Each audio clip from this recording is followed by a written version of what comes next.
Le Siachen. Ce nom ne vous dit rien, mais pourtant ce glacier est l'un des points chauds de notre monde.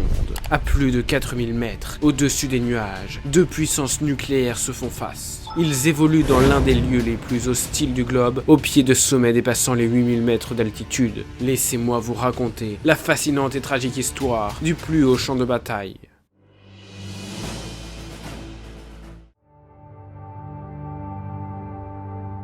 Voici le massif du Karakoram, une chaîne de montagnes comptant parmi les plus hauts sommets du monde, tels que le K2, deuxième plus haut sommet mondial en termes d'altitude. À cheval entre l'Inde, le Pakistan et la Chine, il est surnommé le troisième pôle en raison de ses nombreux glaciers. Et s'il y avait bien un glacier que vous devriez retenir, c'est celui-ci, le Siachen. C'est tout simplement le plus grand glacier du Karakoram et le deuxième plus grand au monde, hors région polaire. Long de 70 km et large d'en moyenne 3,5 km, il forme avec les glaciers qui l'alimentent une couverture glaciaire de 700 km². Je ne sais pas si vous vous rendez compte à quel point c'est absolument monstrueux. En comparaison, voici la mer de glace, le plus grand glacier de France, et le glacier d'Aletsch, le plus grand glacier des Alpes. Et maintenant, le Siachen. Immense, n'est-ce pas? Il s'étend du col Indira à 5600 mètres d'altitude, un col se trouvant en contrebas du Gachebrum 1, un sommet de 8000 mètres, et descend jusqu'à 3620 mètres dans la vallée indienne de la Nubra. À l'ouest, le glacier est bordé par la crête de Saltoro, avec des montagnes dépassant les 7000 mètres de haut, et à l'est, par la chaîne du Zazer Mustag, séparant l'Inde de la vallée de Shaksgam. Bon, la question est maintenant, à qui est ce glacier? L'Inde, le Pakistan? Eh bien, les deux à la fois, ou alors aucun des deux. Le Siachen est une sorte de no man's land, à la frontière entre ces deux nations. Il forme un triangle, à la frontière de trois puissances nucléaires, qui s'affrontent dans des conditions extrêmes. Naturellement, une question vous vient à l'esprit. Pourquoi? Pourquoi se battre pour un simple glacier? Pour comprendre, il faut faire un petit bond dans le passé. Nous sommes en 1949. Après la partition des Indes britanniques entre l'Inde, hindou, et le Pakistan, musulman, ces derniers se livrent une violente guerre territoriale. Ils se disputent une région en particulier, le Cachemire. Une région montagneuse située au nord du sous-continent indien. En 1949, les accords de Karachi sont signés, mettant fin au conflit et une ligne de démarcation est tracée. La ligne traverse, coupe et sépare en deux parties le Cachemire. Mais elle s'arrête en un point. Le point NJ 9842. Au-delà, la frontière n'est plus clairement indiquée, ce qui forme une zone indéfinie, n'appartenant à aucune nation, un no man's land. Et sur le moment, cela ne pose aucun problème. Rappelez-vous, nous sommes en 1949. À cette époque, pas de satellite, donc pas de cartographie précise. En bref, l'Himalaya est mal connu, et cette zone au-delà du fameux point NJ 9842 l'est encore moins. Pour tracer la frontière, il aurait fallu explorer et cartographier la zone, et ainsi entreprendre une expédition risquée, à une époque où l'Everest était encore invaincu.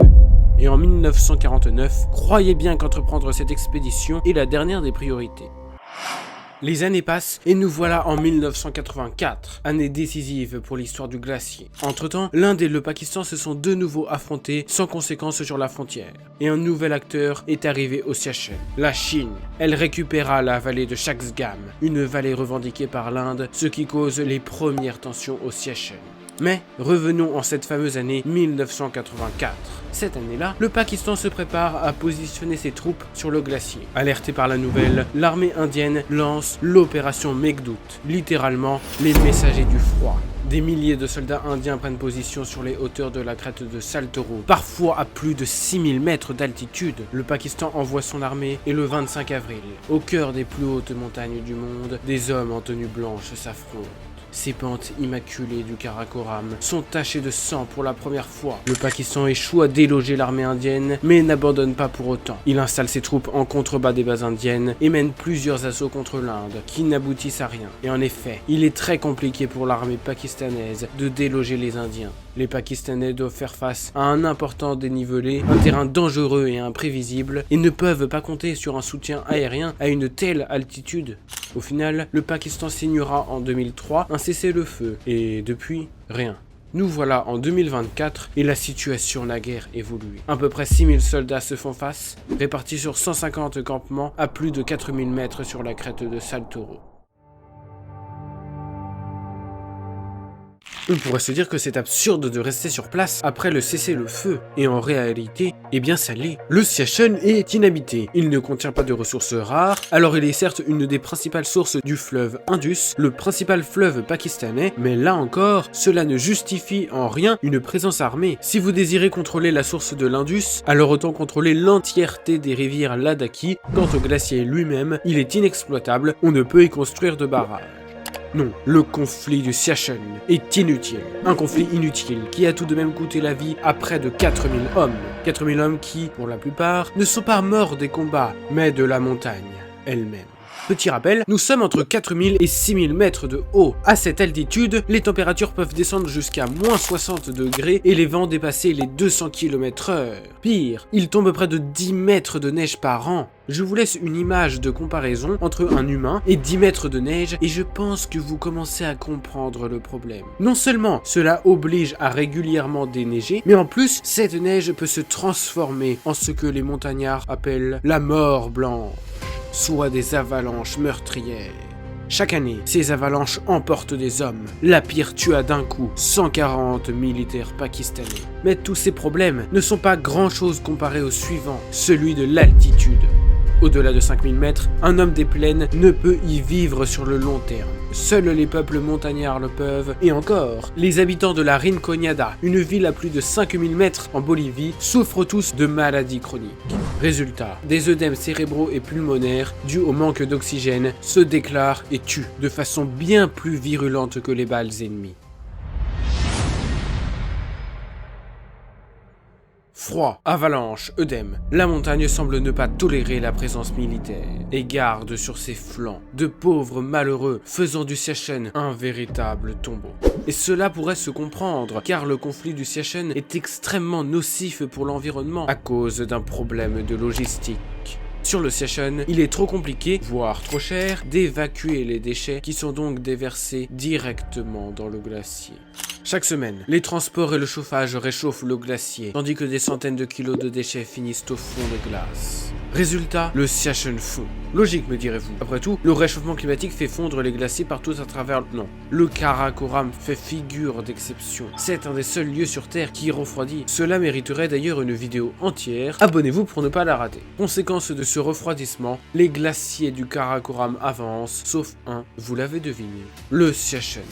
Depuis 1984, il aura perdu un peu plus de 2 km de sa longueur. L'été, le Siachen n'est désormais plus qu'une longue piste grise, recouverte de déchets et de bulldozers. Vous l'aurez compris, le prix à payer est lourd, des pertes importantes et un désastre écologique.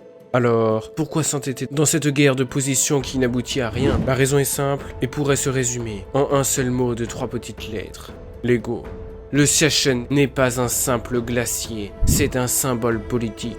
Abandonner le glacier signifierait montrer au Pakistan ou à l'Inde notre faiblesse. Cela signifierait perdre du territoire face à l'ennemi, et cela est intolérable, notamment pour des dirigeants au nationalisme très prononcé, tels que Narendra Modi, Premier ministre de l'Inde.